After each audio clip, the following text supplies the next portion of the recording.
సంతానం దేవుడు దీవిస్తాడంట? ఒకటి, దేవుని మాట వినేవారి సంతానం.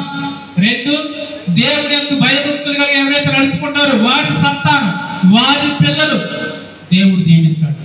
రెండోది, వారి క్షేమము కలుగు చేస్తాడని దేవుని వాక్యం ఇక్కడ ఖచ్చితంగా చదివిస్తాం. కీర్తన గ్రంథము 25వ కీర్తన 12-13 వచనం కూడా అక్కడ కూడా రాయబడింది.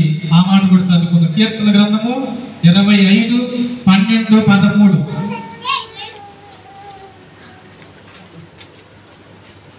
యెహోవా యందు భయభక్తులు గలవాడెవడో వాడు కోరుకొనవలసిన మార్గమును ఆయన వారికి బోధించును. అతని ప్రాణము నెమ్మదిగా ఉండును. అతని సంతానము భూమిని స్వతంత్రించుకొనును. చూశారా? ఎవరి సంతానం అంట భూమిని స్వతంత్రించుకొనును? దేవుని యందు భయభక్తులు గలవాడెవడో వారి సంతానం భూమిని స్వతంత్రించుకుంటారు, సంపాదించుకుంటారు. అర్థమైందంటే దేవుని యందు ఎవరైతే భయభక్తులు కలిగి ఉంటారో వారి సంతానం దీవించబడుతుంది. వారు లోకాన్ని, భూమిని స్వతంత్రించుకుంటారు. ఎవరు వాళ్ళు? దేవుని యందు భయభక్తులు గలవాడెవడో అని బైబిల్ చెప్తుంది. దేవునికి ఎవరైతే భయపడతారో, భక్తి చేస్తారో వారి పిల్లలు భూమిని, వారి సంతానం భూమిని స్వతంత్రించుకుంటారు. ఈ లోకంలో దీవించబడతారు, క్షేమం కలిగి ఉంటారు, క్షేమంగా ఉంటారు. దేవుని కాపుదల ఉంటుంది. కాబట్టి మనము ఏం చేయాలంట? దేవుని యందు భయభక్తులు కలిగి ఉంటారు. అప్పుడు వారి సంతానం దీవించబడుతుంది. 2, క్షేమంగా ఉంటారు. 3, లోకాన్ని ఏం చేస్తారంట? స్వతంత్రించుకుంటారు. హల్లెలూయా! దేవునికి స్తోత్రం. అందరూ చెబుదాం హల్లెలూయా! మీ పిల్లలు దీవించబడాలంటే 1, అబ్రహాము వలె దేవుని మాట వినాలి. మీ సంతానం దీవించబడాలంటే దేవుని యందు భయభక్తులు కలిగి ఉండాలి. అర్థమవుతుందండి?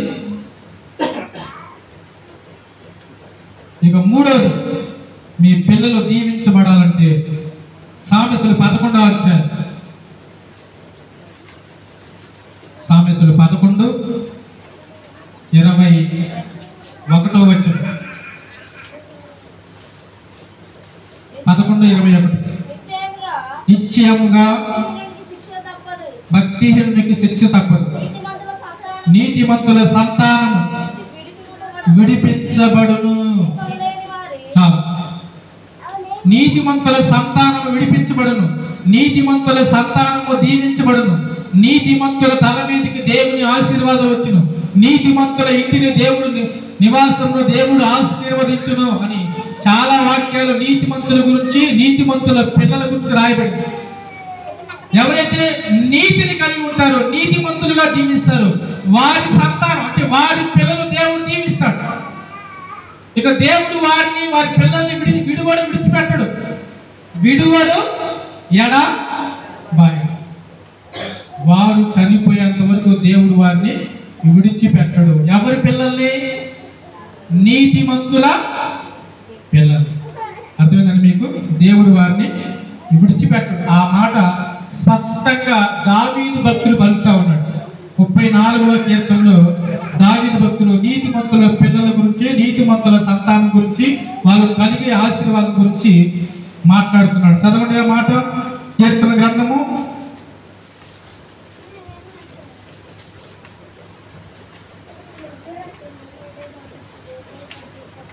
37:25. 37:25 వచ్చింది. నేను చిన్నవాడినే ఉంటుంది, ఇప్పుడు ముసలివాడినే ఉన్నాను. అయినను నీతిమంతులు విడవబడుట గాని వారి సంతానం భిక్షమెత్తుట గాని నేను చూచి ఉండలేదు. చూసారా? నీతిమంతుల సంతానాన్నంట దేవుడు ఆశీర్వదిస్తాడు. తల్లిదండ్రులు ఎలా ఉండాలంట? నీతిమంతులుగా. అంటే దేవుడు వారి సంతానాన్ని, వారి పిల్లల్ని దీవిస్తాడు. దావీదు భక్తుడు చెప్తున్న మాట. నేను చిన్నవాడినై ఉన్నాను, ఇప్పుడు ముసలివాడినై ఉన్నాను. అంటే చిన్నప్పటి నుంచి ముసలివాడయ్యేంత వరకు ఒక విషయాన్ని తెలుసుకున్నాడు దావీదు గారు. ఏంటి ఆ విషయం అంటే నీతిమంతుల పిల్లల్ని దేవుడు విడిచిపెట్టడు. హల్లెలూయా. ఎవరి పిల్లల్ని దేవుడు విడిచిపెట్టడంట? మా చెప్పాలి, ఎవరి పిల్లల్ని? నీతిమంతుల పిల్లలు. దేవుడు విడువడు, విడబాయడు కదా. అలాగా మనం ఉండాలి. కాబట్టి ఎవరి సంతానము దేవుడు దీవిస్తాడంటే, ఒకటి దేవుని మాటకు లోబడే వారిని, రెండు దేవుని యందు భయభక్తులు కలిగే వారిని, మూడు నీతిమంతుల పిల్లలని దేవుడు విడువడు, వారిని ఆశీర్వదిస్తాడు. ఈ విధంగా క్రైస్తవులైన మనము మన పిల్లలు దీవించబడాలంటే, వారికి మంచి భవిష్యత్తు కావాలంటే తల్లిదండ్రులు ఈ మూడు లక్షణాలు కలిగి ఉండాలి. ఒకటి దేవుని మాట వినాలి, రెండు దేవుని యందు భయభక్తులు కలిగి ఉండాలి, మూడు నీతిమంతులుగా జీవించాలి. అర్థమవుతుందా? అర్థం కావట్లేదా? పిల్లలున్న తల్లిదండ్రులందరూ కూడా ఈ మూడు విషయాలు ఖచ్చితంగా పాటించాలి. దేవుని మాట వినాలి. ఎవరి మాట? దేవుని మాట. ఆయన మాటకు లోబడాలి. అబ్రహాము లోబడ్డాడు. అబ్రహాము సంతానాన్ని దేవుడు దీవించాడా లేదా? చెప్పాలి, దీవించాడా లేదా? దీవించాడు. అలాగే అబ్రహాము వలె మనము దేవుని మాటకి లోబడాలి, దేవుని మాట వినాలి. అబ్రహాము సంతానం దీవించిన దేవుడు నీ సంతానాన్ని, నీ పిల్లలను కూడా దీవిస్తాడు. రెండోది, దేవుని యందు భయభక్తులు గలవాడు ఎవడో వాడి సంతానము దేవుడు దీవిస్తాడు, వారికి క్షేమము కలుగుతుంది. మనం దేవునికి భయపడాలి, భయభక్తులు కలిగి ఉండాలి. అప్పుడు నీ సంతానం, నీ పిల్లలు దీవించబడతారు. వారు చదువులో దీవించబడతారు. పెద్దవారైన తర్వాత మంచి ఉద్యోగం, మంచి భవిష్యత్తు, మంచి జీవితం దేవుడు వారికి ఇవ్వాలంటే తల్లిదండ్రులుగా నువ్వు ఏం చేయాలా? దేవునికి భయపడాలి. అప్పుడు నీ పిల్లలు వర్ధిల్లుతారు. చదువులో అయినా, ఉద్యోగులైనా, వ్యాపారంలో, ఆరోగ్య విషయంలో, ఏ విషయంలో నీ పిల్లలు వర్ధిల్లాలంటే, ఎదగాలంటే, హెచ్చించబడాలంటే, మంచి భవిష్యత్తు నీ పిల్లలకి కావాలంటే తల్లిదండ్రులుగా మీరు, మనము దేవునికి భయపడాలి, దేవునందు భయభక్తులు కలిగి ఉండాలి. అప్పుడు నీవు దీవించబడతావు, నీ పిల్లలు దీవించబడతారు. హల్లెలూయా. ప్రతి తల్లిదండ్రులు కూడా పిల్లలు బాగుండాలి, వారికి మంచి భవిష్యత్తు కావాలి, వారు చక్కగా చదువుకోవాలి, మంచిగా హెచ్చించబడాలి, మంచి స్థితిలో ఉండాలని ప్రతి తల్లిదండ్రులు కోరుకుంటారు. నీ కోరిక నెరవేర్చాలంటే ఏం చేయాలి? మనము దేవునికి ఏం చేయాలా? చెప్పాలా? ఏం చేయాలా? అర్థం కావట్లేదు వాక్యం. మీరు ఇక్కడే ఉన్నారా అమ్మా? ఇక్కడే ఉన్నారా? అది మీ మనసులో ఎక్కడో ఉంచారు. మూడు విషయాలు చెప్పాను. పిల్లలు దీవించబడాలంట, ఈ పిల్లలకి మంచి భవిష్యత్తు కావాలంటే, అది పెరిగి పెద్దవారి తర్వాత గొప్పవారు కావాలంటే తల్లిదండ్రులుగా మనం ఏం చేయాలంట? దేవునికి భయపడాలి, భయభక్తులు కలిగి ఉండాలి. హల్లెలూయా. ఒకటి, దేవుని మాటకు లోబడాలి, దేవుని మాట వినాలి. రెండు, దేవునికి భయభక్తులు కలిగి ఉండాలి. మూడు, నీతిమంతులుగా ఉండాలి. అప్పుడు మీ పిల్లలు, మీ కుటుంబం దేవుడు దీవిస్తాడు. అర్థమైందండి? ఆ తర్వాత నేను ముగిస్తాను. నాలుగో విషయము చదువుకుందాం. కీర్తన గ్రంథము 37:26.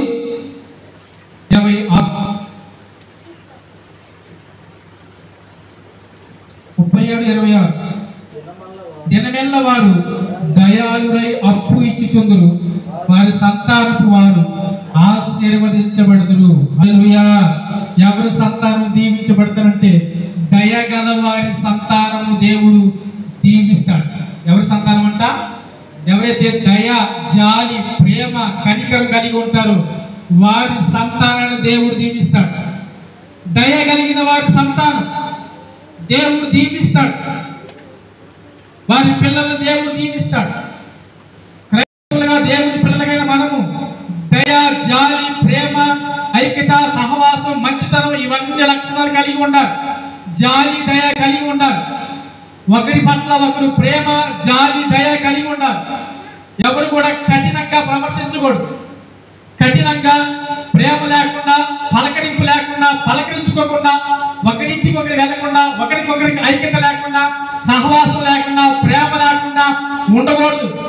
అందరూ దయ కలిగి, ప్రేమ కలిగి, ఐక్యత కలిగి ఉండాలి. అప్పుడు దేవుడు మిమ్మల్ని, మీ కుటుంబాన్ని దేవుడు దీవిస్తాడు. హల్లెలూయా. దయగల వారి సంతానం దేవుడు దీవిస్తాడు. మనం అందరం దయ కలిగి ఉండాలి. మన దేవుడు దయాళుడు. మన దేవుడు ఎలాంటి వాడండి? దయాళుడు. అలాగే మనం కూడా దయ కలిగి ఉండాలి. దయ కలిగిన వారి సంతానాన్ని దేవుడు దీవిస్తాడు కదండి. అబ్రహాంకు కుమారుడు పుట్టాడు, 100వ సంవత్సరంలో పుట్టాడు. ఎన్నో సంవత్సరాలు అండి? 100వ సంవత్సరంలో దేవుడు, ముసలితనంలో 100వ సంవత్సరంలో దేవుడు ఇస్సాకుని దేవుడు గర్భఫలంగా బహుమానం ఇచ్చాడు. ఇచ్చిన తర్వాత అబ్రహాం కూడా ఇలాగే అన్నప్రాసన కార్యక్రమం ఏర్పాటు చేసి బంధువుల్ని అందరిని పిలిపించి గొప్ప విందు చేయించాడు. ఇస్సాకు పాలు మరిచిన తర్వాత అబ్రహాము గొప్ప విందు ఏర్పాటు చేశాడు. అంటే అన్నప్రాసన కార్యక్రమం ఏర్పాటు చేశాడు. ఆ రోజున గొప్ప విందు ఏర్పాటు చేశాడు కదండి. అదేవిధంగా ఈరోజు కూడా దేవుని సేవకులు మర్యాద సాయి గారు అమ్మగారిని ప్రేమించిన 3వ సంతానం గర్భఫలంగా కుమార్తెను దేవుడు బహుమానం ఇచ్చాడు. ఈరోజు కూడా మరి 6 నెలలు వచ్చింది, వారికి అన్నప్రాసన కార్యక్రమం, అన్నం తినిపించాలని ఈ కార్యక్రమం ఏర్పాటు చేశారు. ఇంతవరకు ఆ చిన్న బిడ్డ తల్లి పాలతో పెంచబడింది, బలం పొందుకుంది, ఆరోగ్యం పొందుకుంది, ఆరోగ్యం ఉంది. ఈ రోజు నుంచి బలమైన ఆహారం తినిపిస్తూ ఇంకొంచెం ఆరోగ్యం పొందడానికి, ఇంకొంచెం బలంగా ఉండడానికి ఈరోజు ఆ బిడ్డకి ఆహారము తినిపిస్తా ఉన్నారు. హల్లెలూయా. ఇంతవరకు తల్లి పాలే ఆ బిడ్డకి ఆరోగ్యం, బలం. 6 నెలలు తల్లి పాలతో పెంచబడింది. ఈరోజు కొద్దిగా ఆహారం తినిపిస్తూ ఆ బిడ్డ ఇంకా బలంగా ఉండాలని, ఆరోగ్యంగా ఉండాలని ఈరోజు ఆహారం తినిపిస్తానికి ఈ కార్యక్రమం ఏర్పాటు చేశారు. అలాగే మనం కూడా ఆహారం తినాలి. ఏ ఆహారం తినాలండి? మనం బలంగా ఉండాలంటే ఏ ఆహారం తినాలా? ఏ ఆహారం తినాలి? వాక్యం అనే ఆత్మీయ ఆహారం తినాలి. హల్లెలూయా. ఈ జీవాహారం తినాలి. ఈ జీవాహారం ఎవరు? యేసుక్రీస్తు ప్రభువారు. హల్లెలూయా. ఎవరు జీవాహారం? ఎవరు? యేసుక్రీస్తు ప్రభువారు. ఆయన్ని మనం భుజించాలి. వాక్యం అనే ఆహారం తినాలి. ఇప్పుడు ఆ చిన్న బిడ్డకి ఆహారం తినిపిస్తూ ఉంటారు. ఆ బిడ్డ కొంచెం బలం పొందుకుంటూ ఉంటుంది, కొంచెం ఆరోగ్యం ఉంటుంది, కొంచెం ఎదుగుతూ ఉంటుంది. రోజు రోజు ఆహారం తింటున్న కొలది ఆ బిడ్డ బలంగా, ఆరోగ్యంగా, మరి ఆరోగ్యం పొందుకొని బలం పొందుకున్న దినదినము ఆ బిడ్డ పెరుగుతూ ఉంటుంది. అలాగే రక్షించబడిన మనం కూడా ఈ ఆత్మీయమని ఆహారం, వాక్యమని ఆహారము భుజించాలి. అప్పుడు నీవు ఆత్మీయ జీవితంలో బలపడతావు, బలంగా ఉంటావు. మరి ఈ జీవాహారాన్ని మీరు భుజిస్తున్నారా? రోజు దేవుని వాక్యాన్ని భుజిస్తున్నారా? మీరు తింటున్నారా? ఏమా వాక్యమైన ఆహారం తింటున్నారా? తింటలేదా? ఇది అర్థం కావట్లేదు ఎవరికి నా మాటలు. ఈ వాక్యమైన ఆహారం మీరు భుజిస్తున్నారా? మీరు బలపడుతున్నారా? బలం పొందుకుంటున్నారా? అదేంటి అయ్యారు వాక్యం ఎలా తింటాం అని అనుకుంటున్నారా? ఏమా ఈ వాక్యం ఎలా భుజిస్తాం మనం? వాక్యం ఎలా తింటాం మనం? ఎలాగంటే మీకు చెప్తాను, చాలా మందికి తెలియదు. యేసుక్రీస్తు ప్రభువు చెప్పాడు, నన్ను తినువాడు నా మూలముగా బ్రతుకును అన్నాడు. హల్లెలూయా. నన్ను తినువాడు నా మూలముగా బ్రతుకును అన్నాడు. నేనే జీవాహారం అన్నాడు. పరలోకం నుంచి దిగి వచ్చిన ఆహారం నేనే అన్నాడు. నన్ను తినివాడు నా మూలముగా బ్రతుకును అన్నాడు. ఇప్పుడు మనం బ్రతకాలంటే ఆయన్ని భుజించాలి, వాక్యమైన ఆహారం తినాలి. ఎలా తింటాం ఈ ఆహారం? ఎలా భుజిస్తాం ఈ ఆహారం? ఒకటి, ప్రతిరోజు నువ్వు వాక్యము చదవటం ద్వారా, వాక్యాన్ని ధ్యానించడం ద్వారా నువ్వు ఆహారాన్ని భుజించినట్టే. 2, ఈ ఆహారం ఇతరులకి నువ్వు చెప్పడం ద్వారా నువ్వు ఆహారాన్ని భుజించినట్టే. 3, క్రీస్తుని నువ్వు పోలి నడవటం ద్వారా నువ్వు ఆహారాన్ని, ఆయన్ని అనుసరించడం ద్వారా ఈ ఆత్మీయ ఆహారాన్ని నువ్వు భుజించినట్టే. హల్లెలూయా. అర్థమైందండి? ఆయన ఆహారం ఎలా తింటామో, వాక్యాన్ని ఎలా భుజిస్తామో, ఆత్మీయ ఆహారాన్ని ఎలా తింటామో మీకు చెప్పాను. వాక్యం చదవటం ద్వారా, వాక్యాన్ని ధ్యానించడం ద్వారా, వాక్యాన్ని ప్రకారంగా నడవటం ద్వారా, క్రీస్తుని పోలి నడవటం ద్వారా, దేవుని మాటలు ఇతరులకు సువార్త చెప్పడం ద్వారా వాక్యాన్ని భుజించినట్టే. ఆహారాన్ని తిన్నట్టే, మన వాక్యాన్ని తిన్నట్టే. ఆ జీవాహారం ఎప్పుడైతే మనం భుజిస్తామో యేసయ్యలో ఉన్న జీవం, వాక్యంలో ఉన్న జీవం, ఆ శక్తి మనలోకి వెళ్ళి మనం బ్రతుకుతాం. వాక్యమే మనల్ని బ్రతికిస్తుంది. హల్లెలూయా. వాక్యమే మనల్ని ఏం చేస్తుంది? ఏం చేస్తుందండి? బ్రతికిస్తుంది. ఈ వాక్యమే నన్ను బ్రతికించిన 119 చెప్పమంటగా ఆ వాక్యాన్ని మనం భుజించాలి. క్రీస్తుని భుజించాలి. ఆత్మీయాన్ని, వాక్యమని ఆహారం భుజించాలి. ఇప్పుడు చిన్నపిల్లకి ఆహారం ఏ విధంగా తినిపిస్తామో, ఆ బిడ్డ ఎదుగుతుందో, బలం పొందుకుంటుందో, శక్తిని పొందుకుంటుందో, అలాగే క్రైస్తవులైన మనము, రక్షించబడిన మనము క్రీస్తుని భుజించాలి. వాక్యమైన ఆహారం భుజించాలి. అందుకే ద్వితీయోపదేశకాండంలో చెప్పబడింది ఏమని? ఒకడు రొట్టె వలన కాదు కానీ దేవుని నోటి నుండి వచ్చే ప్రతి మాట వలన నరులు బ్రతుకుదురని వాక్యం చదివిస్తుంది. హల్లెలూయా. అంటే ఇప్పుడు మనం బ్రతకాలంటే ఏ ఆహారం తినాలా? వాక్యం అనే జీవాహారం తినాలి. అర్థమైందండి? అప్పుడు నువ్వు క్రీస్తుని పోలి నడుచుకుంటావు. చదువు వచ్చిన వాళ్ళు ప్రతిరోజు వాక్యం చదవాలి. చదువు రాని వారు ఏం చేయాలి? మరి వాక్యాన్ని వినాలి. చదువు వచ్చిన పిల్లలతో బైబిల్ చదివించుకోవాలి. హల్లెలూయా. అప్పుడు మీరు వాక్యాన్ని పూజించిన వారు అవుతారు. అర్థమైందండి? సమయం లేదు కనుక ప్రతి మాటలోనే నేను ముగిస్తాను. ఎవరి సంతానము దీవించబడుతుందో మీకు చెప్పాను. దేవుని మాట వినేవారికి, దేవునికి లోబడేవారికి. అబ్రహాము లోబడ్డాడు, అబ్రహాము మాట విన్నాడు, ఆయన సంతానం దీవించబడ్డాడు. రెండోది, దేవుడు భయభక్తులు గలవాడేవాడో వారి సంతానము భూమిని స్వతంత్రించుకున్నాం. అలాగే మనం దేవునికి భయభక్తులు కలిగి ఉండాలి. దేవునికి ఖచ్చితంగా భయపడాలి. అప్పుడు నీ సంతానం దీవించబడుతుంది. మూడోది, నీతిమంతులుగా జీవించాలి. నీతిమంతుల సంతానం, వారి పిల్లలను దేవుడు విడిచిపెట్టడు.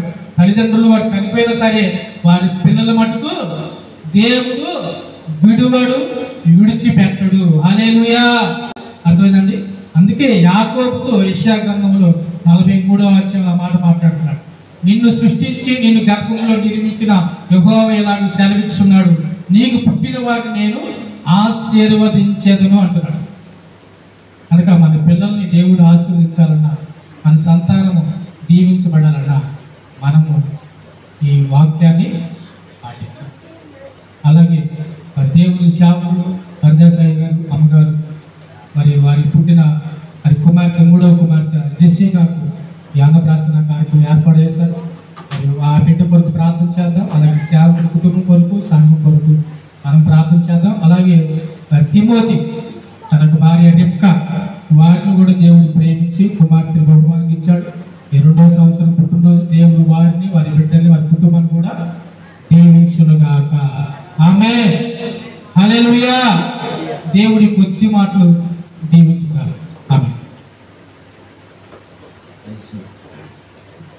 హల్లెలూయా. మంచిది, చక్కని వర్తమానాన్ని మరి పిల్లల గురించి ఉద్దేశించి చెప్పినటువంటి దేవుని సేవకులకు ప్రభుత్వంలో సంఘ తరపున వందనాలు తెలియజేస్తా ఉన్నాం. దైవ సేవకులకు మరి అందరి కూడా మరి 2000లో మెరగలకు వెళ్తున్నారు, అలసిపోయి వస్తారు కనుక మరి ఈ అలసటను బట్టి కూడా వదిలేయాలని హైదరాబాద్ ఆయన నిలవాలి. ఆయనైతే 1 గంట అయ్యేది దొరకు, మరి ఆయన కూడా ఎక్కువ శాతం కూడా మంచిది కాదని ఈ సమయంలో. ఎందుకంటే మీరు పగలంతా ఇప్పుడు మే నెల కదా, ఏప్రిల్ మే నెల ఉండవులే, ఏప్రిల్ నెల వరకు మెరగాలు ఉంటే పగలంతా కూడా పాపం ఎండలో ఎండిపోయి వస్తారు. కనుక సమయాన్ని పొడిగించే కొద్దిగా నీరసాలు వస్తాయి. కనుక మీకు నీరసాలు రానియకుండా చక్కగా దేవుని సేవకులు వివరించడానికి మరి దేవుని సేవకుల్ని సమయంలో పిలిపించి కొంత సమయంలోనే ముగించుదామనేటువంటి ఉద్దేశంతోనే మరి నేను ఈ కోరికని ఏర్పాటు చేశాను. పాట పాడుతున్నావా? సంవత్సరం పాట పాడుతున్నావా? దేవునికి స్తోత్రం. హల్లెలూయా. నిన్ను ఏ మాత్రము విడవనని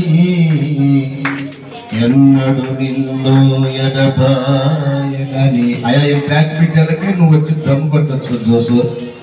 నిన్ను ఏ మాత్రము విడవనని ఎన్నడు నిన్ను ఎడబాయనని మాట ఇచ్చిన మంచి దేవుడు నిన్ను మరచిపోతాడా? ప్రాణమిచ్చిన ప్రేమ రూపుడు నిన్ను మరచిపోతాడా? నిన్ను ఏ మాత్రము విడవనని ఎన్నడు నిన్ను ఎడబాయనని సింహప పిల్లలైన లేమి గలవై ఆకలిగునే ఉగాని యెహోవాను ఆశ్రయించు వారికి ఏ మేలు పదవై ఉన్నదని సింహప పిల్లలైన లేమి గలవై ఆకలిగునే యెహోవాను ఆశ్రయించు వారికి ఏ మేలు పదవై ఉండదని మాట ఇచ్చిన మంచి దేవుడు నిన్ను విడిచిపోతాడా?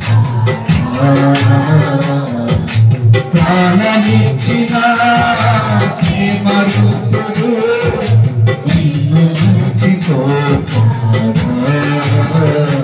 నిన్ను ఏ మాత్రము విడవనని ఎన్నడు నిన్ను ఎడబాయనని అగ్నిలో నిన్ను నడచిన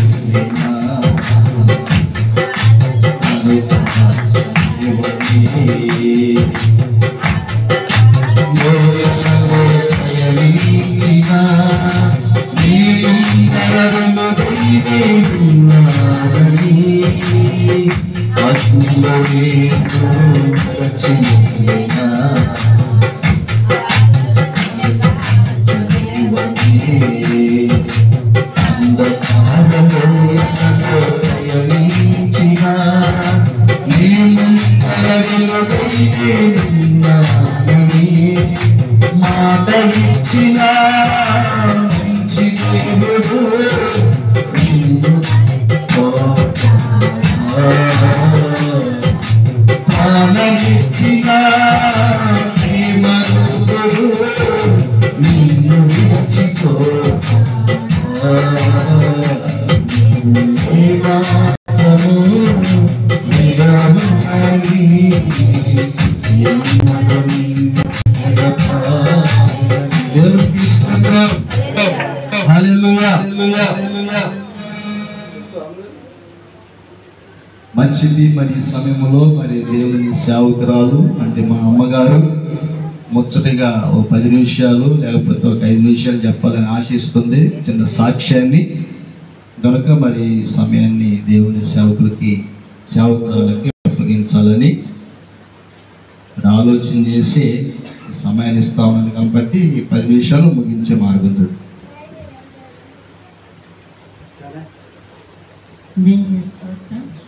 ఇక్కడికి కూడి వచ్చిన అయ్యగారులకి అమ్మగారులకి ప్రేమతో వచ్చిన మీ అందరికీ వందనాలండి. నేను చెప్పే సాక్ష్యం ఏంటంటే పాప గురించి 3 నెలలు నిండి 4వ నెల వచ్చింది. అప్పుడు 3 నెలల వరకు గర్భవాణి లేదు, మామూలుగా బ్లడ్ లేకపోవటం వలన లేదని ఆలోచన చేసుకున్నాం. అట్లా ఒకసారి జరిగింది. జరిగినాక 4వ నెల వచ్చినాక కొంచెం అర్థమవుతుంది నాకు కదలికలన్నీ.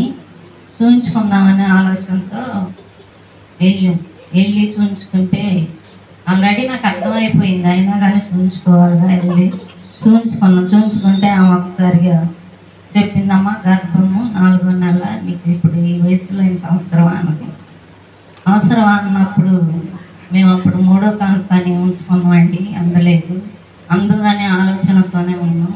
కానీ అట్టిందిగా అమ్మ మరి తీసేసుకుంటారా అని ఒక మాట. అయినా ఇప్పుడు తీసేయాలన్న కష్టమేనమ్మా, 4వ నెల వచ్చింది, 4వ నెల కూడా జరుగుతుంది అని చెప్పింది.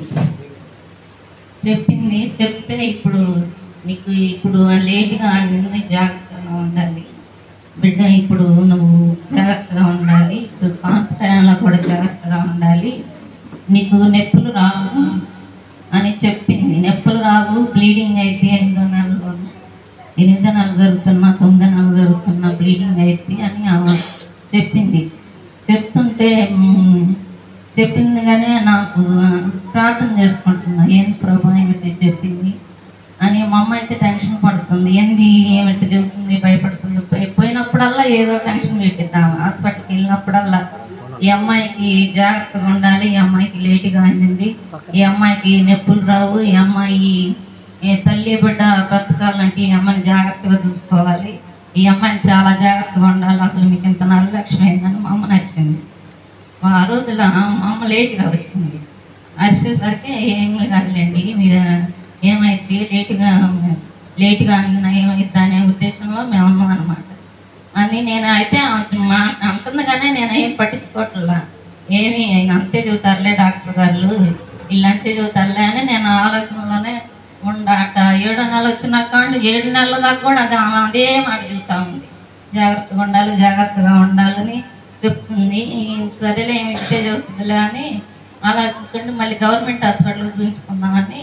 అంటే ప్రైవేట్ అయితే కొంచెం డబ్బులు ఎక్కువ అవుతాయి కదా, మనం భరించలేదు, గవర్నమెంట్ హాస్పిటల్లో చూపించుకొని అక్కడ కాన్పు చేసుకున్న ఉద్దేశంతో సత్తనపల్లి వెళ్ళినాక సత్తనపల్లి వెళ్ళి ఒకసారి బాగానే చూశారు, మందులు ఇచ్చారు. అమ్మాయిని పిల్లలు 2 పిల్లలు కదా, 3వ కాన్పు, వాళ్ళు కూడా అదే మాట్లాడుతున్నారు, నీకు ఎంత అవసరం ఈ వయసులోనే ఈ అమ్మాయి ఇప్పుడు కాన్పు అనిందని అన్నారు.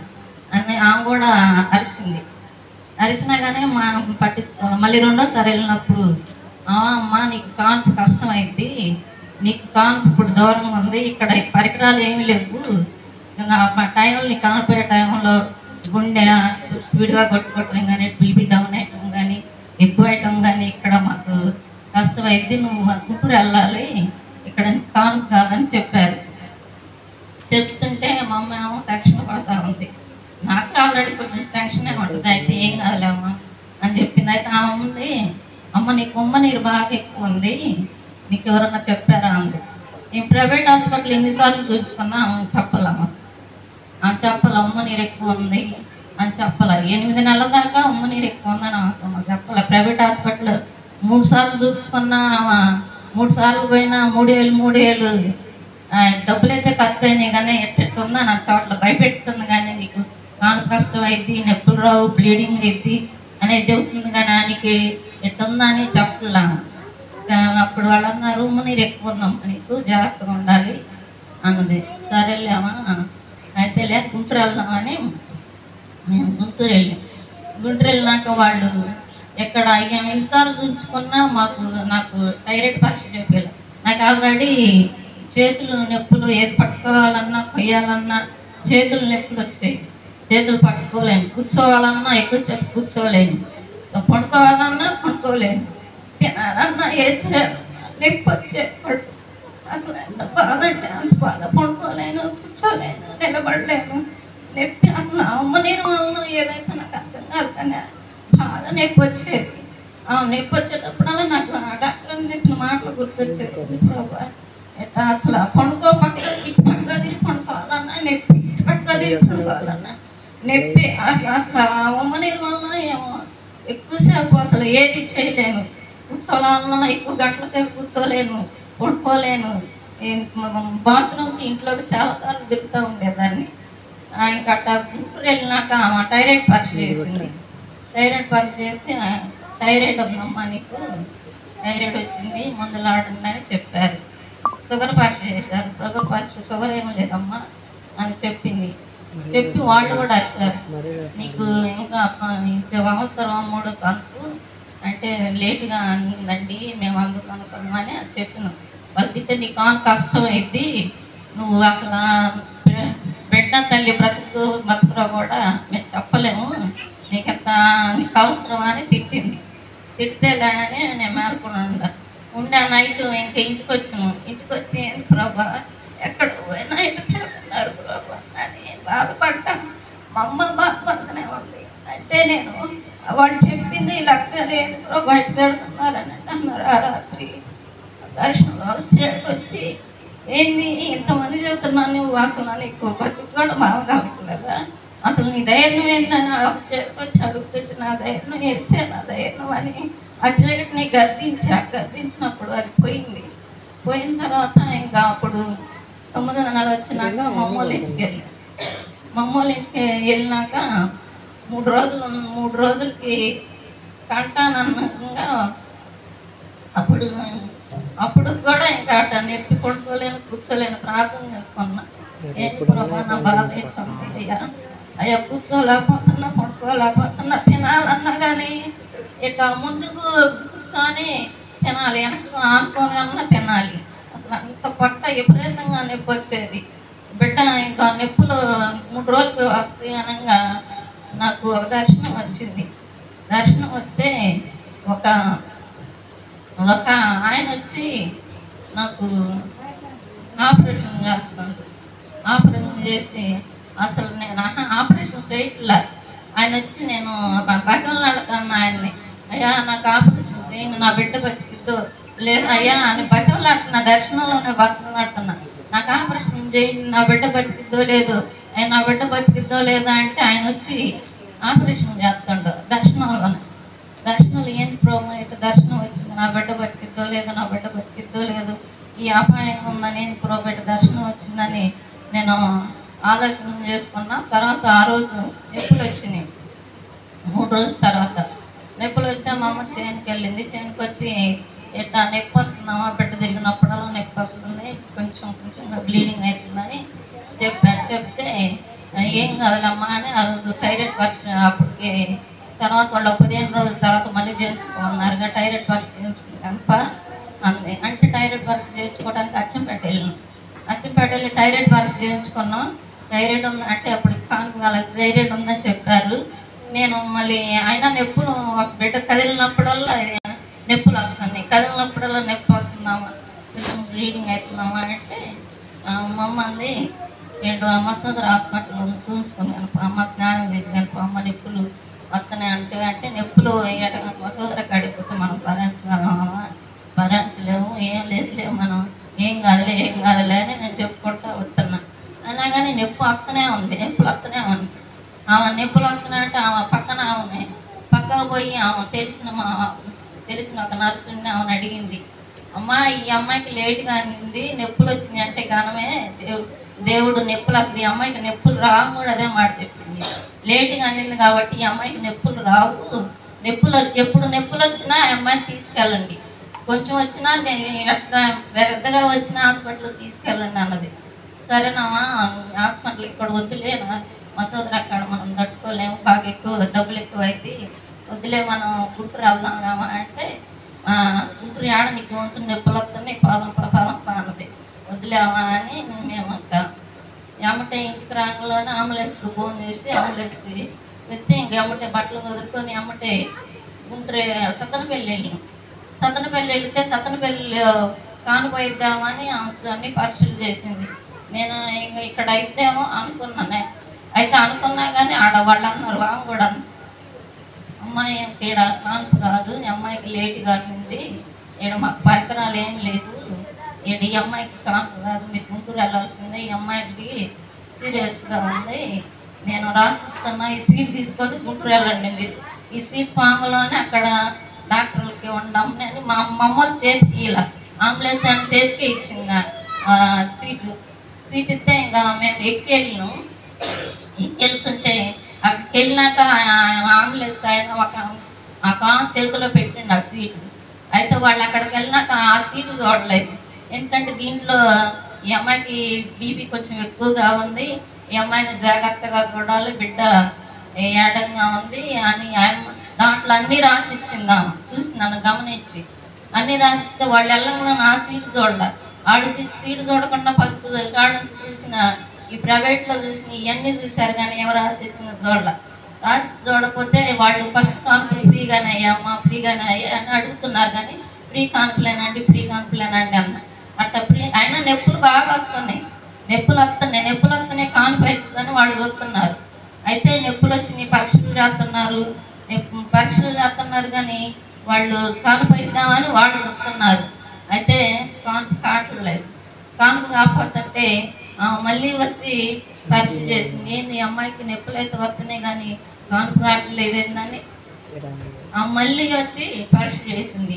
పరీక్ష చేస్తే నాకు బాగా నొప్పులు వస్తున్నాయి. పరీక్ష చేసినా కానీ ఇది బిడ్డ లోపలగా ఉంది అని బాగా పరీక్ష చేస్తే అప్పుడు ఆ పరీక్ష చేసినప్పుడు అది లోపల పరీక్ష చేసినప్పుడు ఆ కిట్టుకు తగిలి ఉమ్మనీరు అనేది మొత్తం బయటకు వచ్చేసింది. ఉమ్మనీరు అంటే అని ఎప్పుడు ఉంటాయో నేను ఎవరికి చూడలేదు. ఉమ్మనీరు అని 3 బెడ్షీట్లు తడిచినాయి, పెద్ద పెద్ద బెడ్షీట్లు తడిచినాయి, నా బట్టలన్నీ తడిచిపోయినాయి.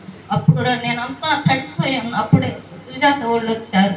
సుజాత వాళ్ళు వచ్చి సుజాత వాళ్ళు కూడా చూశారు. అసలు మొత్తం తడిసిపోయినాయి. అయినా కానీ అప్పుడు ఇంకా ఉమ్మనీరు పడిపోగలని నొప్పులు అయిపోయినాయి. నొప్పులు రావట్లా. నొప్పులు రాపోతునేసరికి ఈ నొప్పులు ఏందండి, నొప్పులు అయిపోయినాయి, నాకు బిడ్డ తిరుగుతుందో లేదో అర్థం కావట్లేదండి, టెన్షన్గా ఉందండి అని అప్పుడు చెప్తున్నా. అయినా కానీ పట్టించుకోవట్లే. ఏం కాదమ్మా, నీకు కానిపోయింది, ఏంది టెన్షన్ పడుతున్నావు, ఏంది నీకు బీపీ వేరిపోతుంది, నువ్వు టెన్షన్ పడగాకు, ఏంది కానిపోయింది, నీకేం కాదు ఏం కాదు అంటున్నారు. కాదండి నాకు కాను కదా. అప్పుడు అమ్మగారు వాళ్ళ అమ్మని దయమడదనా, నాకు కాన్పు కాదదనా, కాన్పు కష్టం అవుతుందదనా, చెప్పేది నా నువ్వన్న ఇప్పుడు ఆ దర్శనంలో ఎట్ట నేను బయటలాడుతున్నాను, అక్కడ అట్ట బతలాడుతున్నా, చెప్పేది నాకు కాన్పు కాదదనా, ఆపరేషన్ చేయమన్నదనా, నాకు కాన్పు కాదు, అసలు ఈ బిడ్డ బతికిందో లేదో నాకు అర్థం కావట్లేదన్నా, అది నా ఆపరేషన్ చేయమన్నదనా. చూస్తుంది డాక్టర్ 3-4 సార్లు చెప్పినా కానీ చదివారు. ఏదమ్మా మాకు తెలుసా, నీకు తెలుసా, నువ్వేంది మాకు చెబుతున్నావు అని చదివారు. కాదండి అమ్మాయికి అర్థం కాదు, నొప్పులు ఆగిపోయినాయండి, నొప్పులు అయిపోయినాయి, ఉమ్మని రక్తం పడిపోయిందండి, అమ్మాయికి బిడ్డ కదులుతుందో లేదో అర్థం కావట్లేదండి అంటే అమ్మ కానిపోయింది ఏం కాదు అని చెప్తున్నారు. చదువుతున్నప్పుడు మళ్ళీ నొప్పులు ఆగిపోయినా సరికి మళ్ళీ నొప్పులు ఎక్కువ కావడానికి ఇంజక్షన్ చేసింది. అప్పుడు మళ్ళీ నొప్పులు ఎక్కువైనాయి. నొప్పులు వస్తున్నాయి కానీ కాన్పు కావట్లేదు. మళ్ళీ నొప్పులు ఎక్కువైనాయి. నొప్పులు ఎక్కువైపోతే ఏందమ్మా నొప్పులు వస్తున్నాయి కానీ కాన్పు కావట్లేదు. మళ్ళీ పరీక్ష చేసింది. మళ్ళీ పరీక్ష చేసిన ఈ అమ్మాయికి కాళ్ళు రావట్లేదు, ఈ అమ్మాయికి తల రావట్లేదు, కాళ్ళు రావట్లేదు, ఏందో వస్తుంది అంటున్నావా. ఏందో వచ్చేది ఏంటంటే ఆ అమ్మాయికి హ్యాండ్ వస్తుందంటే అమ్మ అసలు నీకు ఈ కాన్పు మొదటి కాన్పులా ఫ్రీగా అయిందంటే నాకు ఎదురుగాళ్ళు ఉందని చెప్పారండి స్నానంలో అన్న. అప్పుడు ఆ అమ్మాయి మళ్ళీ ఇంజక్షన్ చేసింది నొప్పులు ఆగిపోవడానికి. అర్జెంటుగా తీసుకెళ్ళండి అమ్మాయిని ఐసీకి తీసుకెళ్ళండి అని అప్పుడు నన్ను అప్పుడు బట్టలు పరిచి ఐసీకి తీసుకెళ్ళి వాళ్ళే మాట్లాడుకుంటున్నారు. ఈ అమ్మాయి కొద్దిగా లేట్ అయితే తల్లి బిడ్డ చనిపోయి వాళ్ళే మీరు ఏంది ఇంత నిర్లక్ష్యంగా ఉన్నారు అని అప్పుడు వాళ్ళే కదా ఫస్ట్ ఒక డాక్టర్ వచ్చి చూసి ఆయన వాళ్ళు చూస్తున్నారు అని పట్టించుకోకుండా వెళ్ళిపోయారు. అట్లా సైతాన్ వాళ్ళని గలిబిలు చేసింది అనమాట. అయినా కానీ దేవుడు నా పక్షం ఉండి ఆయన మళ్ళీ వచ్చి నాకు మళ్ళీ చక్కగా ఆపరేషన్ చేసినప్పుడు ఆయమ్మని హ్యాండ్ పట్టుకొని ఇట్లా లాగిందనమాట. లాగినప్పుడు నాకు ఫస్ట్ బ్లడ్ సరిపోదని చెప్పారు. అయినా కానీ దేవుడు దేవుళ్ళ బ్లడ్ సరిపోయింది. తల్లి బిడ్డ క్షేమంగా తను 3 నెలలు మామూలు ఇంటికాడ ఉండి మళ్ళీ ఇక్కడికి వచ్చి 6వ నెల అన్నప్రాశం చేసే వరకు ఆయన కృప ఆయన దయ మా మీద ఉండి తల్లి బిడ్డను క్షేమంగా ఉంచినందుకు సాక్ష్యం చెప్పుకోవాలనుకున్నా. దేవుడు మమ్మల్ని మా కుటుంబాన్ని మా సేవను దీవించాలని మీరు అనుకున్న ప్రార్థనలో జ్ఞాపకం చేసుకోమని దేవుడు ఇచ్చిన సాక్ష్యాన్ని దీవించిన కాక ఆమె.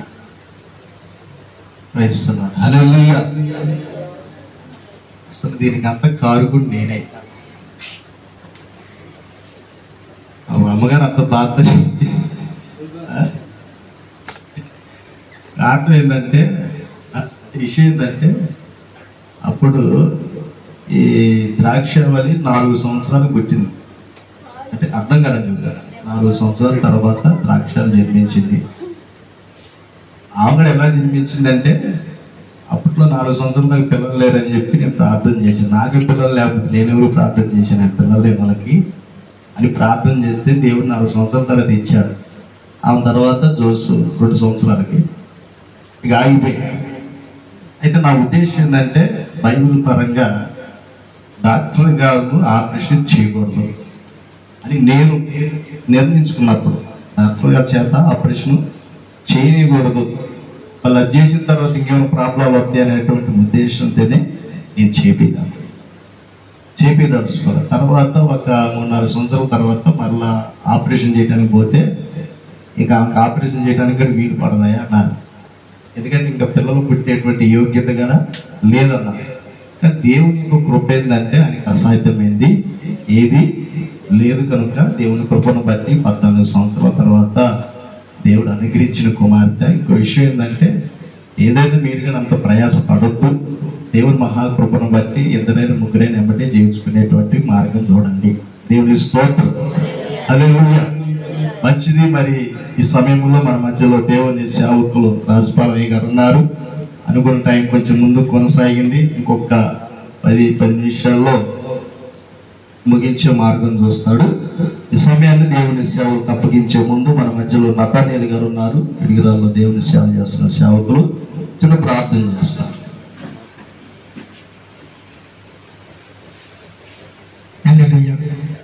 దేవుని నామానికి మహిమ కలుగును గాక.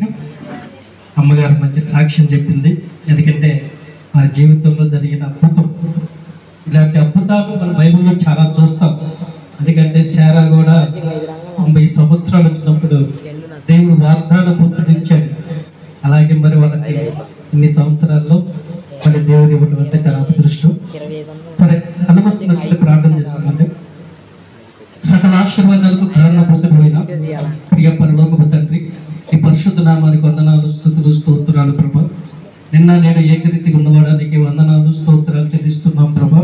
తండ్రి, అమ్మగారిని అలాగే అయ్యగారిని ప్రేమించి ప్రభా, వారికి ఇచ్చిన 3వ కుమార్తె అయా 2వ కుమార్తెని ప్రభా తండ్రి, అయా మీరే మీ కృపదారాగా మీరు నిర్ణయించి ప్రభా తండ్రి ఈ భూమి మీదకి ప్రభా మీరు పంపించినందుకే నీకు వందనాలు, స్తోత్రాలు ప్రభా. అయ్యా నాడు ప్రభా తండ్రి అబ్రహాముకి అయ్యా మీరు వాగ్దానం చేసి ఇచ్చినట్లు ప్రభా తండ్రి ఇస్సాకునిచ్చిన దేవానికి వందనాలు, స్తోత్రాలు ప్రభా.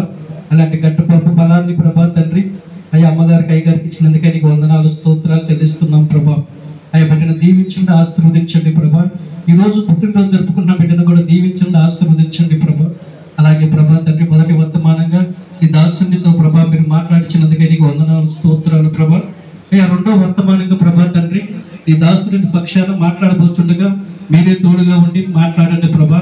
ఆనాడు ప్రభా మోషేకి మీరు తోడై ఉండి అయ్యా మోషేతో ప్రభా తండ్రి ఏం మాట్లాడాలో అట్టి మాటను ప్రభా తండ్రి తన నోటను ఉంచిన దేవానికి వందనాలు, స్తోత్రాలు ప్రభా. అలాగే తండ్రి ఈ పక్షాన్ని నీ దాసు నిలబడి మాట్లాడిపోతుండగా ప్రభా తండ్రి మీ మాటలు ప్రభా తండ్రి వినిపించండి, సహాయాన్ని దయచేయండి. అయ్యా విన్న ప్రతి ఒక్కరు ప్రభా వారి హృదయాల్లో ఫలించిన సహాయాన్ని దయచేయమని యేసుక్రీస్తు నామమున అడిగి వేడుకుంటున్నాము తండ్రి, ఆమేన్. ఈ సమయం ఇచ్చిన అధ్యక్షునికి తుది వందనాలు తెలియపరుస్తున్నాను. దేవునికి స్తోత్రం. హల్లెలూయా. సమయం అయితే 10 గంటలు 10 నిమిషాలు అయ్యున్నది.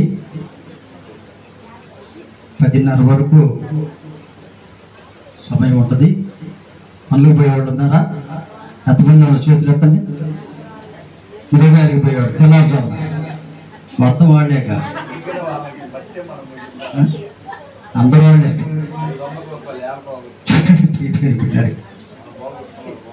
ఏది చెప్పినా దేవుని యొక్క చిత్తమై ఉండాలి. దేవునికి స్తోత్రం.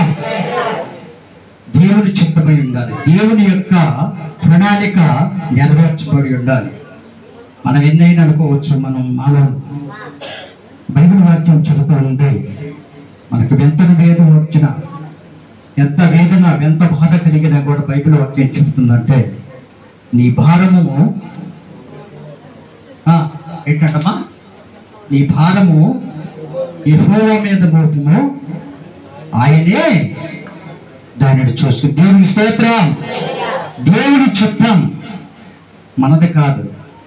13 సంవత్సరాలైనా 14 సంవత్సరాలైనా ఆపరేషన్ చేసుకున్నాడు. పిల్లగా అంటలేదా? అంటున్నారా అమ్మా? అంటున్నారా? ఎందుకని మరి? ఎందుకని దేవుడు గర్భఫలము ఇవ్వదలుచుకుంటే ఏది ఆగదు. దేవుని స్తోత్రం. మనం అనుకుంటాం ఆపరేషన్ చేసినాడు చాలా మంది ఉన్నారు భూలోకం. మా విశ్వాసం కూడా తకామ 9 సంవత్సరాల తర్వాత కానిపోయింది. ఆమె ఎవరికి తెలియకుండా బొబ్బాస్కాయలు ట్యాబ్లెట్లు పోవాలండి. 3 నెలలు బాధపడ్డది. అన్న ఈ రీతిగా అందరూ నవ్వుతారు, అందరూ ఏమంటారు అని చెప్పేసి అంటే నేను అన్నా, తిక్కల ముఖమా, జనం నవ్వుతారని కాదు గర్భఫలం ఇచ్చే దేవుడు. దేనికి? ఎందుకని? నీకు స్వాచ్ఛముగా, దేవునికి స్తోత్రం, స్వాచ్ఛముగా ఇస్తున్నాడు, జనం నవ్వుతారని కాదు. ఆనాడు వృద్ధాపాయంలో ఉన్నటువంటి శారాకు గర్భఫలం ఎందుకు ఇచ్చాడయ్యా అంటే జనము నవ్వుతారని కాదు. ప్రియమైన బిడ్డలారా గమనించండి, వారసుడు ఎవరున్నారంట? వారసుడు ఉండాలని, వారి చేత ఆశీర్వాదము పొందాలని దేవుని యొక్క చిత్తమై ఉన్నది. అది నువ్వు చేసేది కాదు, నేను చేసేది కాదు. ప్రియమైన బిడ్డలారా గమనించండి. అందుకని నీ కాడ ఏమున్నా ఏమి లేకపోయినా ఏమంటే ఎవరు అనుకుంటారని చెప్పేసి మనం ఏదన్నా బాధపడ్డా కూడా అది బాధపడేటువంటి విషయం కాదు, చాలా మంచిది. ఎందుకంటే అమ్మగారు చెప్పినటువంటి సాక్ష్యము అంటే చాలా మంది కొంచెం వింతగా ఉంటుంది. ఎందుకంటే మరి 14 సంవత్సరాలు ఎడమ కానుపు కదా, బాధగా ఉంటుంది అని అందరూ కూడా తొలికాని వాళ్ళు కూడా బెదిరిస్తారు డాక్టర్లు. ఎందుకంటే వాళ్ళు కట్ చేసి డబ్బులు తీసుకోవటానికి బెదిరిస్తారా? 4 రోజులు ముందుగానే హాస్పిటల్ జాయిన్ కమ్మంటారు. ధైర్యం ఉండేవాళ్ళేమో ధైర్యం ఉంటారు, ధైర్యం లేని వాళ్ళేమో తీసుకెళ్ళి ఆ 4 రోజుల ముందుగానే హాస్పిటల్. అందుకని ప్రియదేవుని బిడ్డలారా బైబిల్ వాక్యం ఏం చెబుతుందంటే కీర్తన గ్రంథము చూడండి 20వ అధ్యాయము 23వ అధ్యాయంలో మొదటి నుంచి మనం చూసుకున్నట్లయితే చదవాలి.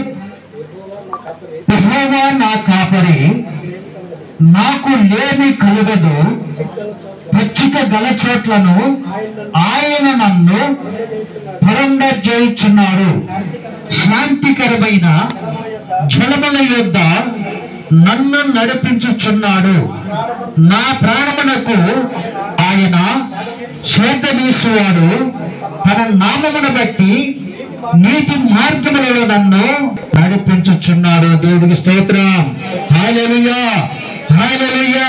చూడండి ప్రియమైన బిడ్డలారా గమనించండి, దేవుని మీద విశ్వాసం కలిగినటువంటి వారిని, దేవుని పట్ల నమ్మకం కలిగినటువంటి వారిని, దేవుని యందు భయభక్తులు కలిగినటువంటి వారిని ఏ మాత్రము కూడా దేవుని విడిచిపెట్టడానికి చిత్తపడని ప్రియమైన బిడ్డలారా గమనించండి. కారణం ఏంటో తెలుసా? కారణం ఏంటో తెలుసా? నీలో దేవుని మీద విశ్వాసం ఉన్నది కాబట్టి, నీలో దేవుని మీద నమ్మకం ఉన్నది కాబట్టి, నీలో దేవుని మీద భయభక్తులు ఉండి నడుస్తున్నావు కాబట్టి ప్రియమైన బిడ్డలారా గమనించండి, దేవుడు ప్రతి ఒక్క విషయంలో నీ పక్షాన్ని ఉండటానికి ఆయన సిద్ధంగా ఉన్నాడు. దేవుని స్తోత్రం. ఏమండి, ఏమైనా కొదవగా ఉంటుందా? నువ్వు బాధపడితే దేవుడైనా చూస్తూ ఉంటాడా? నువ్వు ఇబ్బందులు పడుతుంటే దేవుడైనా చూస్తూ ఉంటాడా? లేదు, నువ్వేమన్నా ఏమి లేక ఏడుస్తూ ఉంటే, దేవుని మొరపెడతా ఉంటే దేవుడు నీ కోసం ఓరకు చూస్తూ ఉంటాడు. ప్రియమైన బిడ్డలారా గమనించండి, ఆ రీతిగా చూసేటువంటి దేవుడు మాత్రము కానే కాడు. కారణం ఏంటో తెలుసా? నీవు నమ్మకంగా దేవుణ్ణి ఆరాధిస్తూ ఉన్నావు కాబట్టి. అందుకని అంటాడు, యెహోవా నా కాపరి, నాకేమీ భయం లేదు, భయపడాల్సిన పని లేదు, పడాల్సిన పని లేదు. లేదు, దేవుని ప్రార్థిస్తే అవమానం వస్తుందని నువ్వు బాధపడాల్సిన పని లేదు. ప్రియమైన బిడ్డలారా గమనించండి, మనం నమ్ముకున్నటువంటి దేవుడు నమ్మకమైనటువంటి వాడు కాబట్టి ఎప్పుడు కూడా మన పక్షాన ఆయన వేచి మాట్లాడడానికి చిత్తముగా ఉన్నాడు. దేవునికి స్తోత్రం. ఆనాడు అబ్రహాము సంతానము విశ్వరేణి వలె, ఆకాశ నక్షత్రము వలె అభివృద్ధి పొందిన కారణం ఏంటో తెలుసా? దేవుని యొక్క అబ్రహాము యొక్క నమ్మకాన్ని బట్టి. దేవుని స్తోత్రం. అబ్రహాము యొక్క విశ్వాసాన్ని బట్టి దేవుడు ఆ యొక్క సంతానాన్ని అభివృద్ధి పరిచారు. దేవుని బిడ్డలారా గమనించండి, అదే దానికి కారణం. ఏమండి, ఏం అభివృద్ధి పరిచాడు? ఎందుకు భయపడ్డాడు అబ్రహాము? దేవుడు ఆయన పట్ల కృప చూపించినటువంటి వాడు కాబట్టి. చూడండి, అబ్రహాముకు లేక ఇచ్చినటువంటి కుమారుడు కూడా తిరిగి దేవుడు ఉంటే ఇవ్వటానికి ఆయన వెనదీయలేదు. అందుకే నేను నిన్ను ఆశీర్వదిస్తున్నానని మాట్లాడిన ప్రియమైన బిడ్డలారా గమనించండి. మాట్లాడలేదా? మాట్లాడలేదా? మాట్లాడలేదా? మాట్లాడాడు. ప్రియ జరిపెట్టారు. గమనించండి. ఆది కాండము 2 నిమిషాలు మాత్రమే, ఏమనుకోవద్దు. ఒక మాట చూపించి ప్రార్థన చేయండి. చూడండి, ఆది కాండము 22వ అధ్యాయములో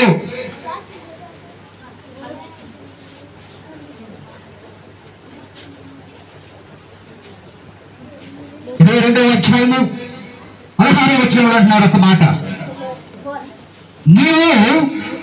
నీకు ఒక్కడయ్యున్న కుమారుణ్ణి వెను తీయలేదు కనుక ఈ కార్యము నీ చేసినందున నేడు నిన్ను ఆశీర్వదించి ఆకాశ నక్షత్రముల వలె సముద్రము తీరము అందలి ఇసుక వలెను నీ సంతానమును నిత్యముగా విస్తరింపజేస్తున్న దేవుడికి స్తోత్రం.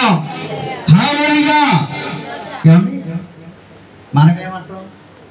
మనమేమనుకుంటాం? ఏమా మనమేమనుకుంటాం?